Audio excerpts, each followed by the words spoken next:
बिस्मिल्लाहिर्रहमानिर्रहीम। अस्सलाम वालेकुम। प्रोग्राम खिलाफ राय के साथ मैं इफ्तार काज़मी और आज़ाद कश्मीर के इलेक्शन का दूसरा मरहला भी मुकम्मल हो गया। इसके नताइज आपको बताएंगे। मुस्लिम लीग नून ने मैदान मार लिया है और शेर पूरी तरह धाड़ा है, मगर धांधली के इल्ज़ामात है और इस इलेक्शन में भी एक शख्स की मौत वाक़या हो गई है। तो ये इलेक्शन भी पहले मरहले की तरह खूनी इलेक्शन साबित हुआ है।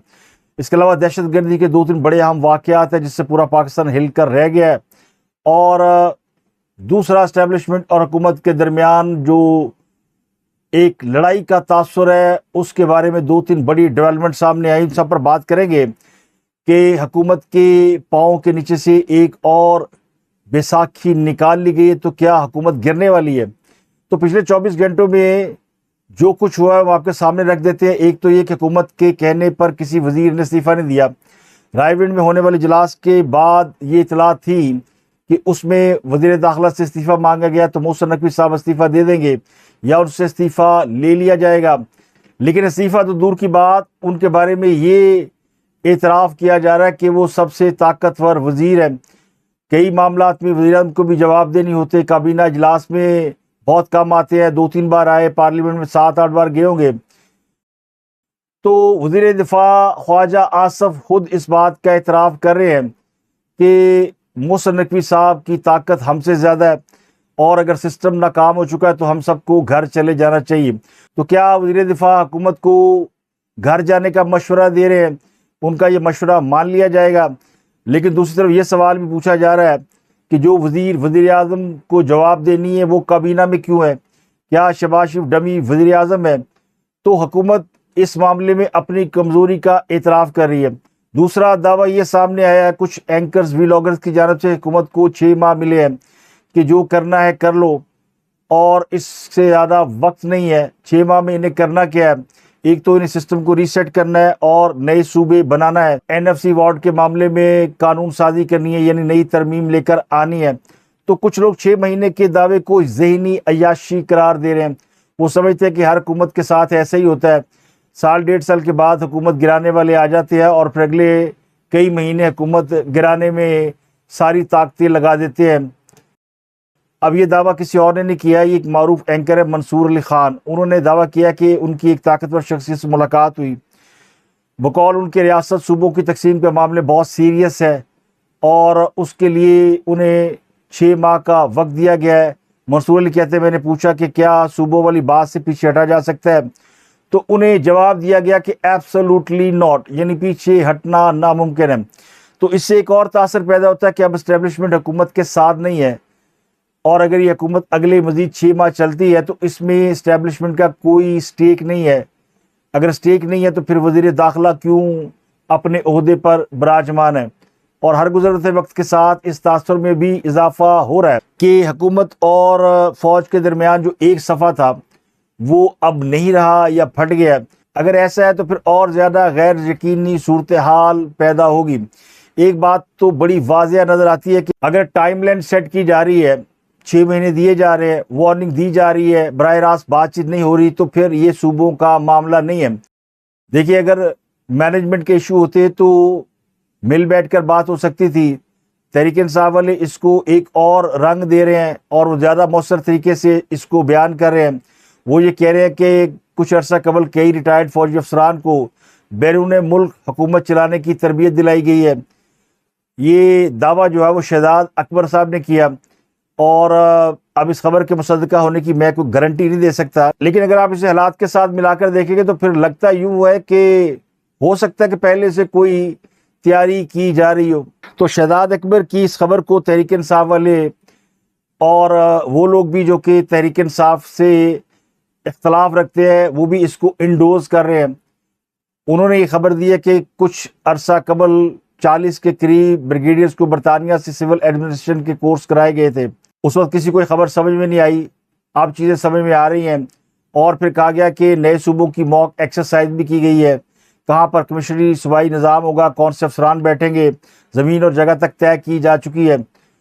तो ये सारी चीज़ें बिलफर्ज महाला मान भी ली जाए, जो कि मैं समझता हूँ कि एग्जैजरेशन हो सकती है, तख़य्युलाती हो सकती हैं, या अगर वाकई उनका सोच ठीक है क्योंकि वो खुद हुकूमत में मिनिस्टर रहे हैं तो फिर इसका मतलब तो ये कि ये मामला सिर्फ सूबों का नहीं है। दूसरा, मैंने आपको खबर दी थी कि हमजा शहबाज साहब का जो कदम है वो बड़ा भारी कदम है, सब्ज कदम है। जैसे ही प्राइम मिनिस्टर सेक्रेटरीट में पड़ा है, अब्बा जी मुश्किल में आ गए हैं। तो अब खबर ये कि हमजा शहबाज साहब फैमिली समेत वापस लंदन जा रहे हैं। इससे पहले भी बहुत अरसा वो लंदन में थे और उन्हें मनाकर वापस लाया गया, इक़्तिदार में हिस्सा देने की कोशिश की गई, कुछ जिम्मेदारियां सौंपी गई। तो लगता है कि ये भी मामला ऐसा है जिसकी वजह से इस्टेब्लिशमेंट खुश नहीं है। अब कुछ सोर्सेज ये बात कर रहे हैं कि जब से गैर मुल्की खवातीन से ज्यादती का केस सामने आया और उसमें इसाक डार फैमिली का नाम आया, उस केस को जिस तरह मैनिपुलेट किया गया, जिस तरह हैंडल किया गया, उसे पसंद नहीं किया गया। और ये कहा गया कि ये हुक्मरान अपनी आशियों में इस कदर आगे निकल गए हैं कि इनके बच्चे अब गैंग रैप में इन्वॉल्व है और उनको बचाया भी जा रहा है। और अगर इनसे किसी बात पर सवाल पूछा जाए, जैसे जहाज़ के बारे में सवाल पूछा गया, तो उसका जो जवाब दिया गया बड़ी एरोगेंस से कि हाँ हमने लिया है, 11 अरब रुपए का जहाज़ ख़रीदा है। और मना करने के बावजूद अगर हमजा शहबाज को हुकूमती मामलात में शामिल किया जाएगा तो फिर बात तो बिगड़ेगी। तो ये 2-3-4 मामलात ऐसे हो सकते हैं जिसके बारे में कहा जा सकता है कि वजह निज़ा बने हो। लेकिन एक और थ्योरी चल रही है, वो ये कि जब से वज़ीर दाखिला अमेरिका से होकर आए हैं, उनकी टौर ही बदल गई है। जैसे इमरान खान अमेरिका गए थे और ट्रंप से मुलाकात के बाद वापस आए थे तो कौम को बताते थे वर्ल्ड कप जीत कर आए हैं। मोहसिन नकवी साहब ने ये तो नहीं बताया कि वर्ल्ड कप जीत कर आए हैं, लेकिन वो कुछ ना कुछ जीत कर आए हैं।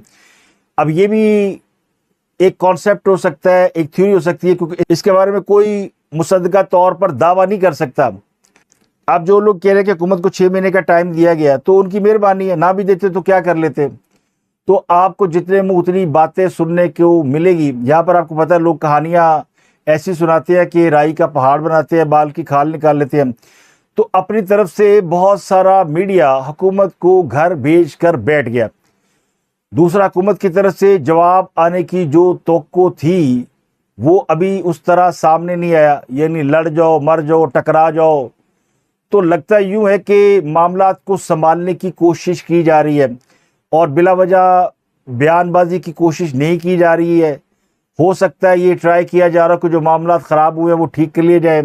अगर हमज़ा से नाराज़गी है या हमज़ा को सेटअप में नहीं देखना चाहते तो हमज़ा को लंदन वापस भेज दिया जाए, जहाँ रहें अपने ख़र्चे पे खुश रहें।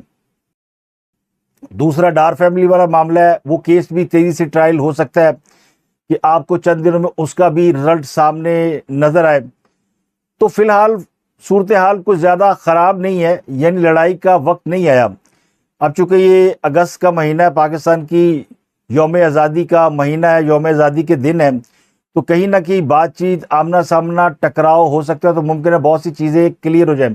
तो मेरा ख्याल है नून लीग ने फ़िलहाल टाइम देने का फ़ैसला किया है और अभी ना पूरी तरह हाथ खड़े किए हैं, ना पूरी तरह लड़ाई के लिए आमादा हुए हैं। अब हमारा एक और तस्वर भी है कि कुछ लोग फ़ौरन यकीन कर लेते हैं कि ये सब कुछ तयशुदा है, नूरा कुश्ती हो रही है। जैसे आज़ाद कश्मीर में भी इलेक्शन हो रहा है तो संगीन इल्ज़ामात के बावजूद लोग समझते हैं कि ये असल लड़ाई नहीं है, ये सियासी लड़ाई है, सियासी बयानिया है और वोटरों को खुश करने के लिए है। अब मुस्लिम लीग नून आज़ाद कश्मीर का दूसरा मरहला जीत चुकी है और कमोबेश आज़ाद कश्मीर में हुकूमत बनाने की पोजीशन में आ गई है और 2 मरहलों के बाद ही उसे सादा अक्सरियत मिलती हुई नज़र आती है। तो किसी के साथ उसको आइंदा इत्तेहाद नहीं करना पड़ेगा। तो आज़ाद कश्मीर के इस इलेक्शन के बाद क्या मुल्क में कोई स्टेबिलिटी आ सकती है, क्योंकि हुक्मरान जमात को पब्लिकली मैंडेट तो मिल गया कि लोग अब भी उनके साथ खड़े हैं। अब इस मैंडेट को क्या मानने वाले मानेंगे, क्योंकि अक्सर लोग ये समझते हैं कि जो हुक्मरान जमात होती है उसके लिए इलेक्शन जीतना आसान होता है। तो फिर मुस्लिम लीग नून गिलगित बल्तिस्तान में क्यों नहीं जीत सकी, और आज़ाद कश्मीर में अगर जीती है और लोगों ने बड़े पैमाने पर वोट दिया तो इसका मतलब है कि हुकूमत को अवामी हमायत अब भी हासिल है। तो इस इलेक्शन में भी पीपल पार्टी और मुस्लिम लीग नून के दरमियान एक मरतबा फिर धांधली और बदइल्ज़ामी के इल्ज़ामात का सख्त तबादला हुआ। अब मेरे पास जो लिस्ट है, आउट ऑफ 20 सीट यानी 12 नशस्तें तो महाजर हैं और 8 वहाँ की मुजफ्फराबाद डिवीज़न की नशस्तें हैं, उनके नताइज आलमोस्ट आ चुके हैं और इनमें 14-15 सीटों के रिजल्ट आ गए हैं। उनमें से मुस्लिम लीग नून को 11 सीटें मिली हैं और 3 सीटें पीपल पार्टी को मिली हैं और 1-2 और सीटें पीपल पार्टी को मिलने की तवक्को है। तो इससे वाज़ेह तौर पर नज़र आता है कि आज़ाद कश्मीर में मुस्लिम लीग नून हुकूमत बनाने में कामयाब होगी। लेकिन जो असल सवाल है कि क्या तीसरा मरहला मुकम्मल हो जाएगा, क्योंकि पीपल पार्टी धांधली के इल्ज़ामात के बाद बाईकाट का इशारा दे रही है। लेकिन चूंकि पीपल पार्टी की रवायत है कि वो इलेक्शन का बाईकाट नहीं करती, मुश्किल से मुश्किल हालात में भी जमहूरी अमल का हिस्सा रहती है, तो इसके चांसेस बहुत कम हैं। लेकिन दूसरी तरफ जो किंग्स पार्टी है, इस्तेहकाम पाकिस्तान पार्टी, जिसके सरबराह कश्मीर के अंदर तो साबिक़ वज़ीर आज़म तनवीर इलियास है, जो ख़ुद इलेक्शन बुरी तरह हार गए हैं, और दूसरी तरफ एक और मिनिस्टर जो कि हुकूमत के बड़े सख्त नाकद बने हुए अलीम खान साहब इस पार्टी के सरबराह हैं, और वो ये ख्याल कर रहे थे कि अब आज़ाद कश्मीर में भी वो धूम मचा देंगे और वहाँ इलेक्शन जीत जाएंगे, स्वीप कर जाएंगे। गिलगित बल्तिस्तान में उनको इलेक्शन हारने के बावजूद 4-5 सीटें मिल गई, आज़ाद लोग उनके साथ मिल गए।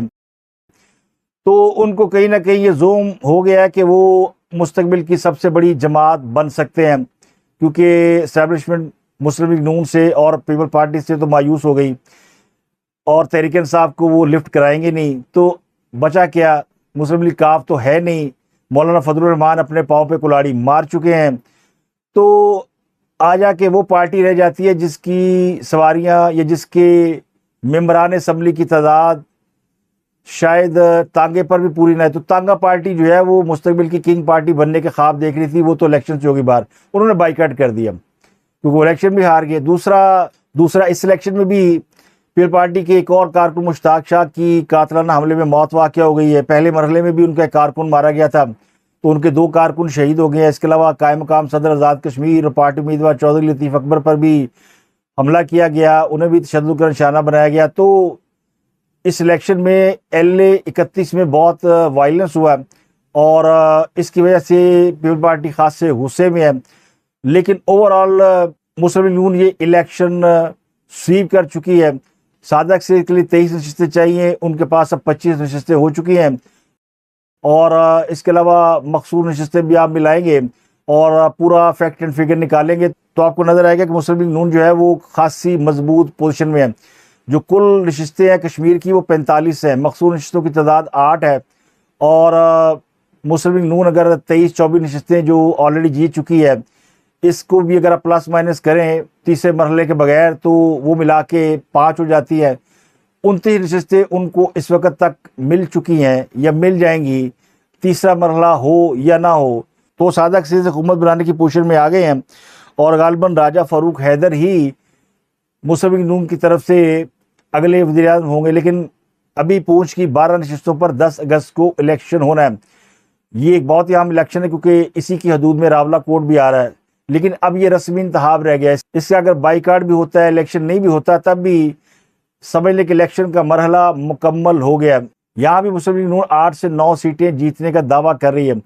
तो 53 के ऐवान में अगर 38 नशस्तें उनको मिल जाती हैं तो फिर उनकी आज़ाद कश्मीर में 2/3 अक्सरियत मिल सकती है। तो नवाज शरीफ साहब की ये ख्वाहिश तो पूरी होगी कि आज़ाद कश्मीर में वो बतौर वज़ीर आज़म काम करेंगे, यानी पीछे बैठ के आगे जो भी वज़ीर आज़म होगा उसको गाइड करेंगे और आज़ाद कश्मीर की किस्मत बदलेंगे। लेकिन इसके लिए शर्त ये कि हुकूमत स्टेबल रहे और अपने 5 साल पूरे करे। तो ये सबसे अहम मामला है कि क्या हुकूमत 5 साल पूरे करेगी, और लोग कहते हैं कि करेगी, लेकिन करते करते शायद बहुत ज़्यादा नातवा और कमज़ोर हो जाएगी अगर हुकूमत ने कुछ चंद अहम और बड़े फ़ैसले ना किए और लोगों की ग्रीवेंसेस तहफ़्फ़ुज़ात दूर ना किए, लोगों के जो जेन्युइन मसाइल हैं वो ख़त्म ना किए, और जो पाकिस्तान की इस्टेब्लिशमेंट के कंसर्न हैं वो जेन्युइन है। ये जो सुबह वाली बात है ना, ये गलत बिल्कुल नहीं, और नून लीग भी इसकी मुखालफत नहीं कर रही। इसके जो सबसे बड़े मुखालिफ हैं वो पीपल्स पार्टी वाले हैं। तो अब पीपल्स पार्टी के साथ अगर मामलात नहीं बनते तो फिर पीपल पार्टी को या तो हुकूमत से अलग होकर उस पोजीशन में जाना होगा जिस पोजीशन में आज की अपोजिशन है, यानी उनको तहरीक इंसाफ के साथ मिलके या खुद बतौर अपोजिशन पार्टी आगे का सफ़र तय करना होगा, और फिर राह पे आ जाने थे वहाँ पे आ जाने, बहुत कुछ हो सकता है। बहुत से लोग अभी से हमें सुना रहे हैं कि फाइलें बन गई हैं। तो पीपल पार्टी बहरहाल कई मरतबा अपोजिशन की सियासत कर चुकी है और वो जेलों से, गिरफ्तारियों से, लड़ने मरने से वो डरते नहीं है। ज्याले इस मामले में तगड़े हैं कि वो आखिरी हद तक जाने के लिए तैयार होते हैं। तो पीपल पार्टी अगर अपोजिशन में चली भी जाती है, जो कि बहुत कम चांसेस है, तो क्या उसके बाद हुकूमत चल पाएगी? लेकिन उसमें एक और डेवलपमेंट हो गई है, और वो आज बड़ी हम डेवलपमेंट हुई है कि एमक्यूएम के धड़ों में लड़ाई हो गई। एमक्यूएम के मरकज बहादुराबाद में मुस्तफा कमाल ग्रुप और खालिद मकबूल सिद्दीकी ग्रुप लड़ पड़े हैं। अब ये एमक्यूएम एक बहुत बड़ी इत्तेहादी है, और इसकी पोजीशन ये है कि ये अगर हुकूमत के साथ खड़ी रहती है और पीपल पार्टी निकल भी जाती है, तब भी हुकूमत सादा अक्सरियत के साथ अपनी मुद्दत पूरी कर सकती है।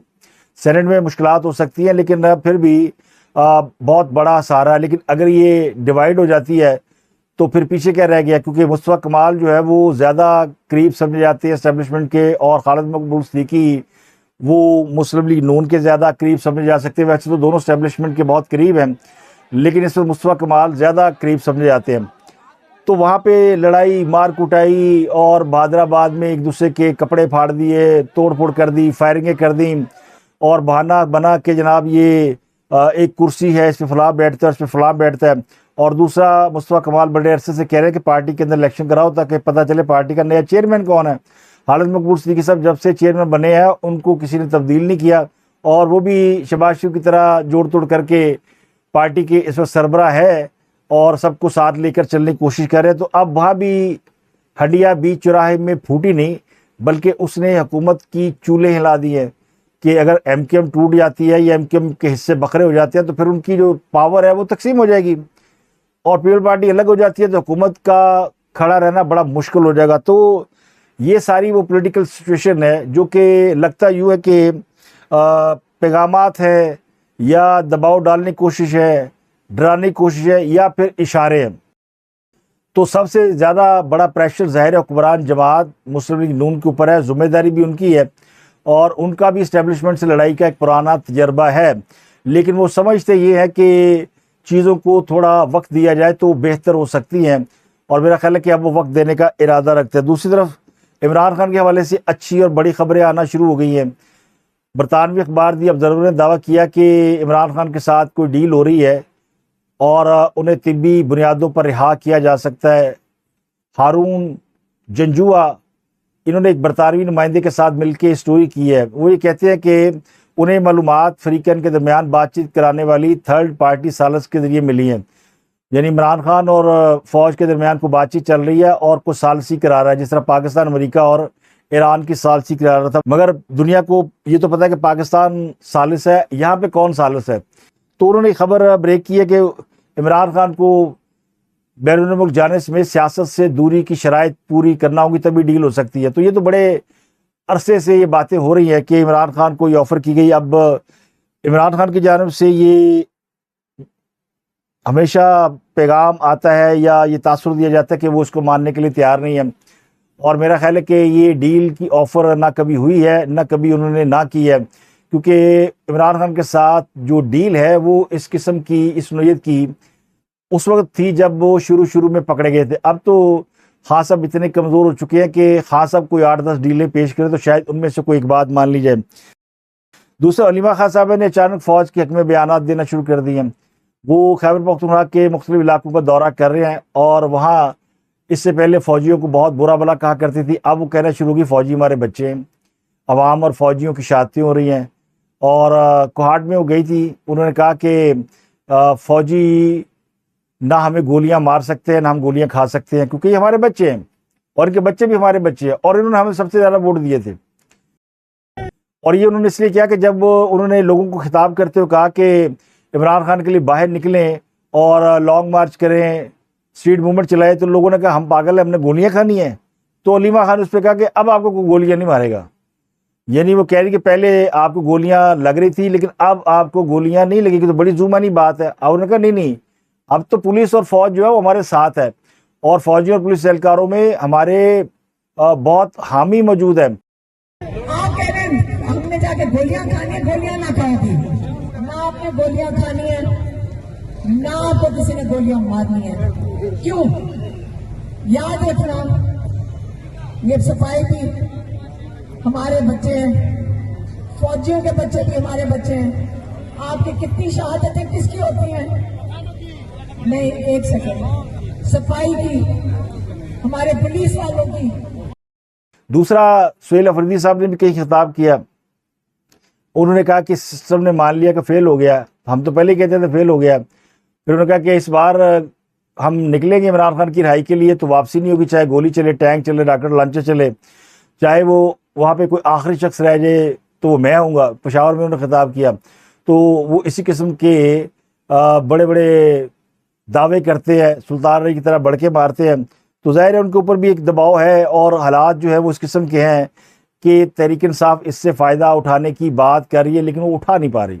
तो उसकी वजह क्या है कि पाकिस्तान मुस्लिम लीग नून जो है वो अभी तक महाजराई पर नहीं आई। हालांकि बहुत से लोग ये कह रहे हैं कि पाकिस्तान मुस्लिम लीग नून ने रीसेट मनसूबे का भरपूर अंदाज में मुकाबला करने का फैसला कर लिया है और नवाज शरीफ ने रेड लाइन जो है वो वाज़ह कर दी है, इसलिए वुज़रा गरम गरम बयान दे रहे हैं। राना सनाउल्लाह, ख्वाजा आसफ, तो ख्वाजा आसफ का बयान तो मैंने आपको बता दिया।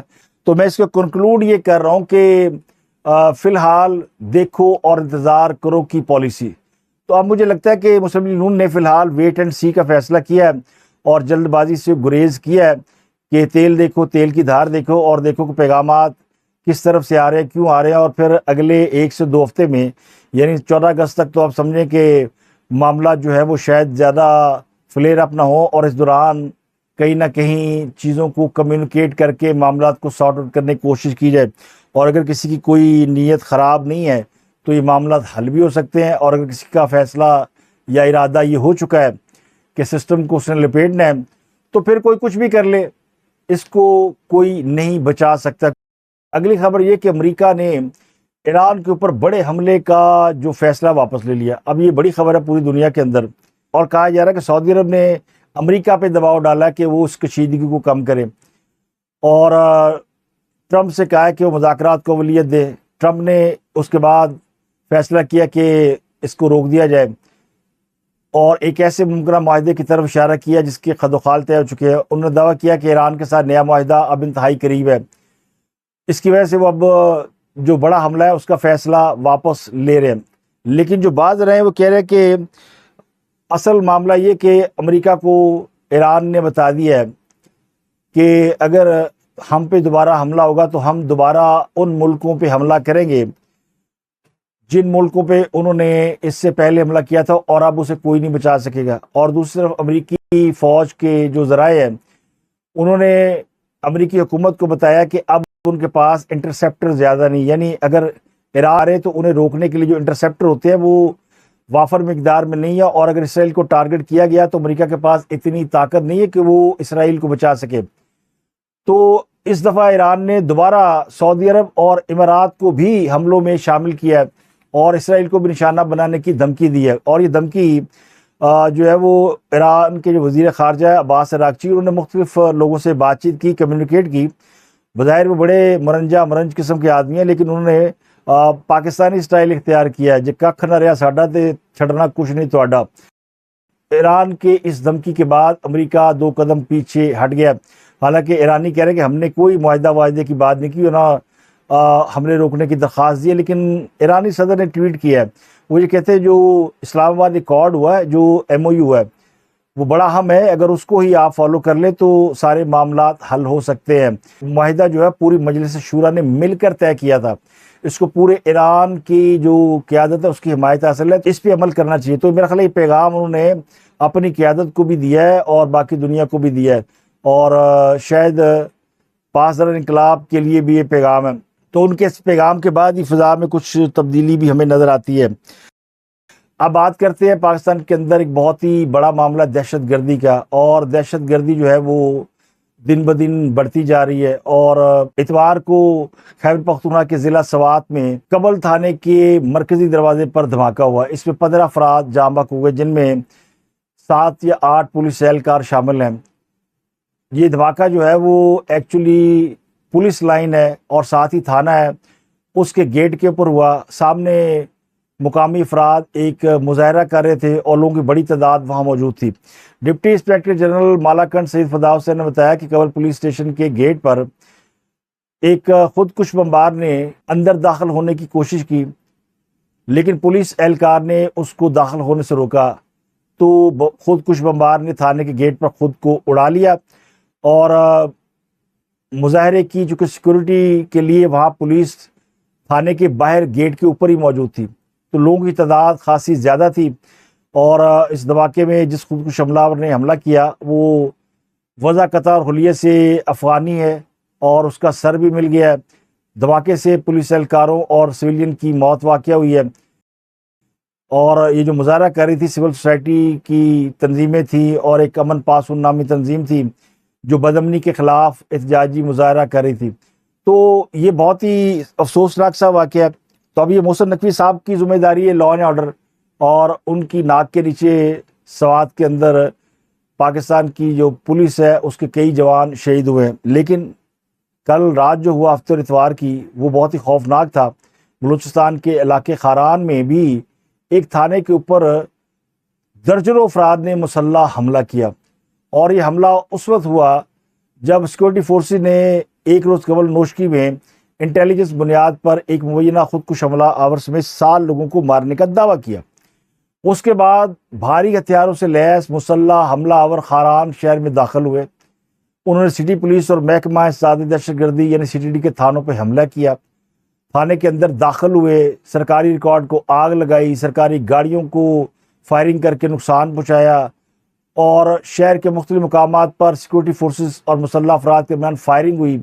एक घर पर फायरिंग से 4 ख़वातीन एक बच्चा ज़ख्मी हुए, और हमलावर कई घंटे शहर के अंदर घूमते रहे। तो अब ये हरान हमला बहुत ही खौफनाक किस्म का हमला था। अब इसमें कोई बहुत बड़ी कैजुअलिटी नहीं हुई, लेकिन उसके बाद कोयटा समेत बलूचिस्तान में सिक्योरिटी हाई अलर्ट कर दी गई है। और पुलिस के एक सीनियर अफसर ने बताया कि अगस्त के दौरान बलूचिस्तान में हमलों का खदशा है और दहशतगर्द पलट कर बहुत बड़े हमले कर सकते हैं। तो इसलिए तमाम सीनियर पुलिस अफसरान को अपने अपने इलाकों में मौजूद रहने और हर वक्त अलर्ट रहने की हिदायत की गई है। और ये भी कहा गया कि अपनी हिफाजत का मुनासिब बंदोबस्त करें। शहरियों को भी गैर ज़रूरी सफ़र करने से गुरेज का मशवरा दिया गया। और हारान में जो कुछ हुआ उससे लगता है कि दहशतगर्दों की एक बड़ी तादाद बलूचिस्तान के अंदर मौजूद है। गो के कई इलाकों में ऑपरेशन चल रहा है, जैसे मस्तूम, खारान और गिरदनवा के इलाके में, नोशकी में भी चल रहा है। इसके बावजूद दहशतगर्दों की एक टोली कह लें, दस्ता कह लें, जत्था कह लें, वो बड़े पैमाने पर कोयटा में दहशतगर्दी कर सकता है। तो इसलिए बलूचिस्तान में मुकम्मल तौर पर हाई अलर्ट कर दिया गया।